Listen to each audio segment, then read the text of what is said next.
Chapter 1. The Littlest Elephant. In the heart of the African savannah, where the tall grass swayed gently in the breeze and the sun blazed high in the sky, a little elephant was born. He was smaller than the other baby elephants, with floppy ears that seemed too big for his body and a trunk that always seemed to get in the way. Despite his small size, the little elephant had big dreams. He wanted to explore the world beyond the savannah, to see new sights and meet new friends. But every time he tried to follow the older elephants on their adventures, he was met with laughter and ridicule.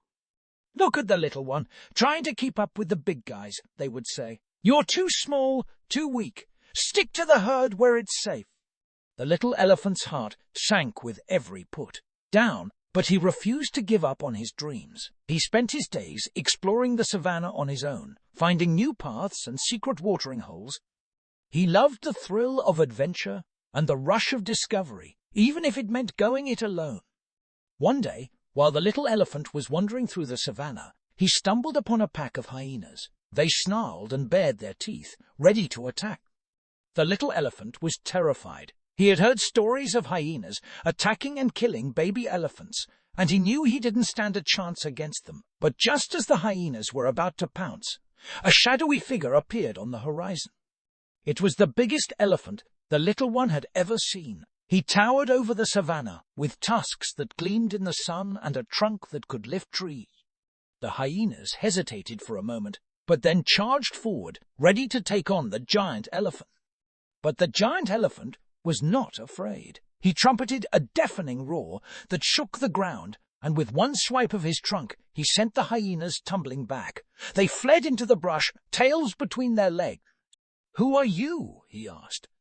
The giant elephant smiled down at the little one. "I am the king of the savannah," he said, "and you, my little friend, are the bravest elephant I've ever met." The little elephant's heart swelled with pride. For the first time in his life, he felt like he belonged in the savannah. With the king by his side, he knew he could do anything. And so, the little elephant embarked on a journey that would take him across the savannah and beyond. With the king as his guide, he would discover the wonders of the world and prove to everyone that size didn't matter when it came to chasing your dream. Chapter 2. Making Friends. The next morning, the little elephant woke up early, excited to explore the jungle and make some new friends. As he walked through the jungle, he saw monkeys swinging from trees, birds flying overhead, and other animals playing in the river. The little elephant felt a little shy at first, but he knew that he had to be brave and make new friends. He saw a group of monkeys playing on a nearby tree and decided to approach them. "Hello there, my name is Ellie, and I'm the littlest elephant. Would you like to be my friends?" Ellie said to the monkeys. The monkeys looked at him skeptically. "An elephant as small as you! How can we be friends with you?" they asked, laughing. Ellie was a little hurt by their reaction, but decided not to give up. He continued walking through the jungle and soon saw a group of parrots flying above him. He called out to them, hoping to make some new friends. "Hi, my name is Ellie. Can I be your friend?" Ellie said to the parrots. The parrots were amazed to see an elephant as small as Ellie. They had never seen anything like him before. "Of course you can be our friend, Ellie," they said, delighted.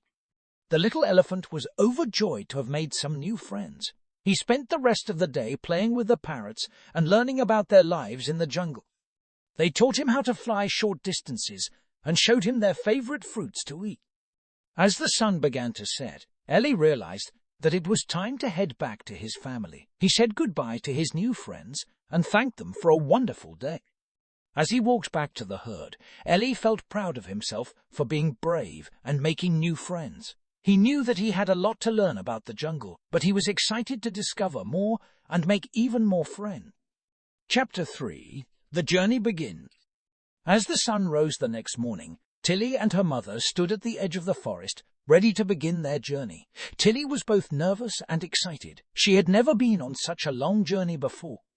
Tilly's mother gave her trunk a reassuring part. "We will travel through the forest and cross over the river. Then we will make our way across the savannah to the desert where your aunt lives." Tilly nodded, still feeling a bit uneasy. She had heard stories about the dangers of the savannah, with its tall grasses and lurking predators. As they began their journey, Tilly tried to take in everything around her. The forest was alive with the sounds of birds and insects, and the air was thick with the scent of blooming flowers. Tilly's mother pointed out various trees and plants, teaching Tilly about the different foods and medicines they could provide. After a few hours of walking, they reached the river. Tilly was amazed by the rushing water and the wide expanse of the riverbank. Her mother explained that they would need to cross the river to reach the savannah. Tilly hesitated as she looked out at the water. She had never swum in such a wide and deep river before. But with her mother's guidance, Tilly slowly waded into the water, feeling the current tug at her small body. Her mother swam alongside her, helping to guide her across the river. Once they made it to the other side, Tilly shook off the water and took a deep breath. She had made it across the river, and now the savannah lay ahead. The savannah was unlike anything Tilly had ever seen. The tall grasses swayed in the wind, and the sun beat down on them relentlessly. Tilly's mother taught her how to use her trunk to push aside the grasses and find a path through the savannah. As they made their way through the grasses, Tilly's nerves began to ease. She was excited to be on this adventure with her mother, learning about the world around her and the different animals that lived in it. As the sun began to set, Tilly and her mother settled down to rest for the night. Tilly curled up next to her mother, feeling safe and protected. She knew that tomorrow would bring new challenges and adventures, but she was ready to face them with her mother by her side. Chapter 4. The Rescue. Jumbo woke up early the next day, feeling refreshed and ready for the day ahead.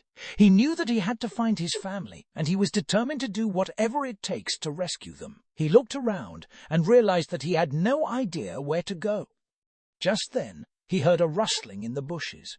He turned around and saw a group of animals approaching him. There was a wise old tortoise, a playful monkey, and a majestic tiger. They had heard about Jumbo's plight and had come to help him. The tortoise introduced himself as Timmy and asked Jumbo what had happened. Jumbo told him everything, and Timmy nodded understandingly. "I know exactly where your family is," Timmy said, "but it's not going to be easy to get them back." Jumbo was grateful for their help and was willing to do whatever it takes to save his family. Timmy explained that the hunters had taken Jumbo's family to a nearby village where they were planning to sell them to a traveling circus.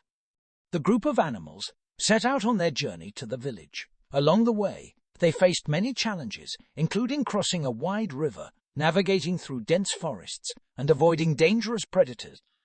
Jumbo was amazed at the skills of his new friends. The monkey swung from branch to branch, helping them navigate through the forest.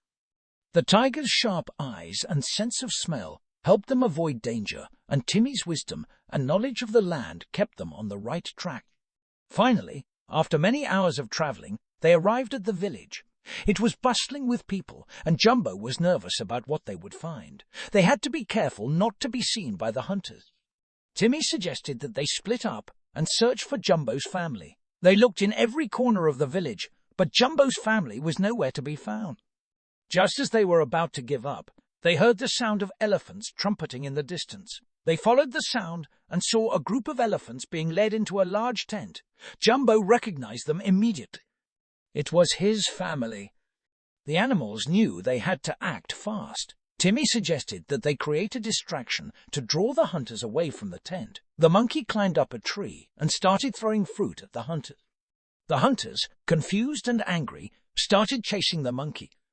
Meanwhile, Jumbo and the tiger snuck into the tent and found Jumbo's family. They were overjoyed to see Jumbo, but they were also scared and confused. Jumbo reassured them that they were safe now and that they were going to be rescued. As they made their way out of the tent, they were spotted by the hunters. Jumbo's family was too scared to move, but Jumbo and the tiger stood their ground. The hunters aimed their guns, ready to shoot, but just then a loud trumpeting sound echoed through the village. It was the sound of many elephants, led by Jumbo's family. The hunters were taken aback by the sudden appearance of the elephants and fled in fear. Jumbo and his family were reunited, and they couldn't thank their new friends enough for their help. They made their way back to the forest, with Timmy, the monkey, and the tiger by their side. Jumbo realized that he had made new friends, and he knew that they would always be there for him, no matter what. Chapter 5. The Littlest Elephant's Homecoming.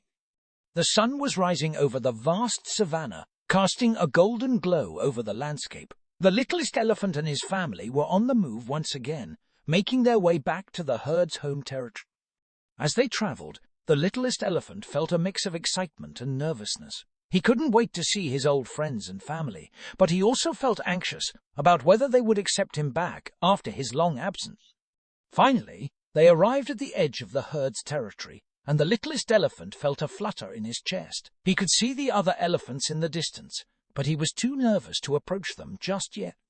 Thankfully, his friend Ravi noticed him and came over to greet him. "Littlest elephant, we've missed you so much. Where have you been?" The littlest elephant explained his journey to Ravi and how he had learned to be brave and confident in himself.